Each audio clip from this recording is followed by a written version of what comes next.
Everybody, it's the Mad Master here. I thought I'd do this video about this recent book that I bought. Woke, A Guide to Social Justice by Titiana, Macgrath.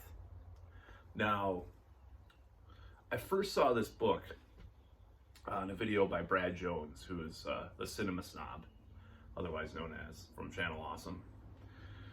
Been watching a lot of his videos. I'm quite a fan. He's kind of actually taken me out of a lot of bad places watching his videos, to be honest. Like watching all the YouTube that I have, a lot of the time, just watching all this crap, this bad, just negative stuff. Watching his stuff has kind of been a breath of fresh air for me, honestly. Like, I just like watched most of his movie reviews, which I laugh at, a lot of the time. But what happened was during one of the reviews, I don't know if it was the recent Black Christmas remake or what, but he flashed this book in front of the screen. I was like, what is that? So I looked it up and I found it. And, with Poe's Law in effect, quote unquote, if you look that up, don't even know what parody or reality is anymore in our today's culture. But this is definitely, decide for yourself. There's a lot of blurbs on the back that pretty much indicate that it's parody, but it's pretty damn hilarious. But I'm gonna read a little bit from it today. I decided not to read from the beginning. I'm gonna read this this chapter, Dead Fairies and Front Holes. Woman and man are figures of male speech, gender, no less than sexuality, is an irreducible fiction. David M. Halperin. So I'm just going to read this chapter. That's just like the blurb in the beginning. We should all give newborn babies numbers rather than names until they are ready to determine their own gender identity. This is an idea I have floated through various mediums: political pamphlets, slam poetry, interpretive dance, shaman pottery, and an online petition entitled "Some Babies Are Trans, Get Over It." One sign that a baby is uncomfortable in its own body is if it is crying on a regular basis. If, say, you have given it a male name and dressed it in blue, it may well be that its tears are an indicator of gender dysmorphia. If the crying persists after a month or so, you should seriously consider hormone blockers. It's never too early to implement such procedures, even if the person in question is still a fetus. I would advise all pregnant mothers to be vigilant. If they can feel their unborn baby or child kicking, this is probably because it is attempting to signal a desire to transition.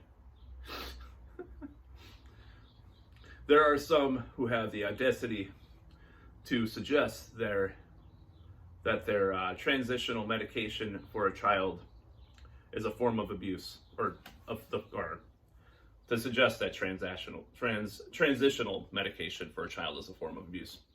These people would sooner an individual grow up in the wrong body than administer a few harmless injections to thwart the tyranny of nature.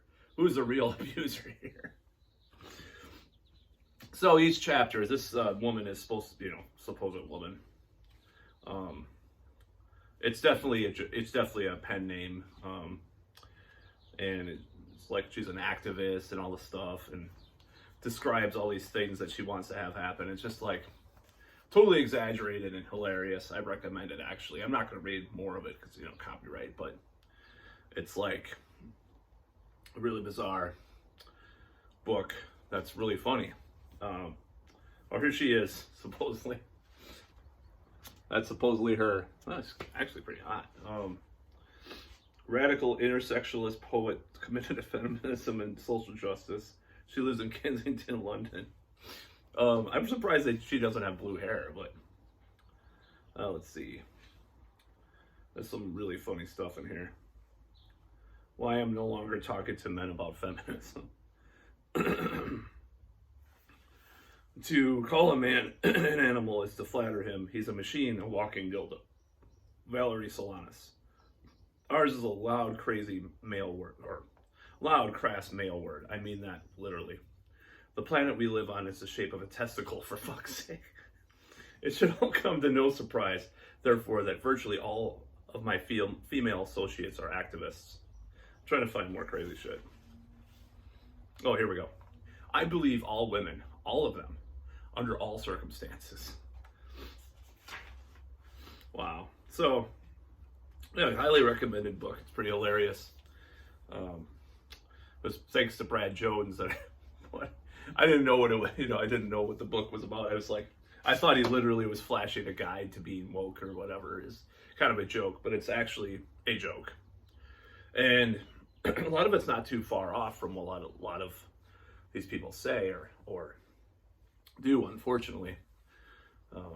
So we live in a society, we don't even know what's a joke anymore. It's just like what I talked about in my last video about that concert, that benefit concert. Looking at footage of that was pretty silly. It was like, this is supposed to convince people? Nah. But anyways, that's all.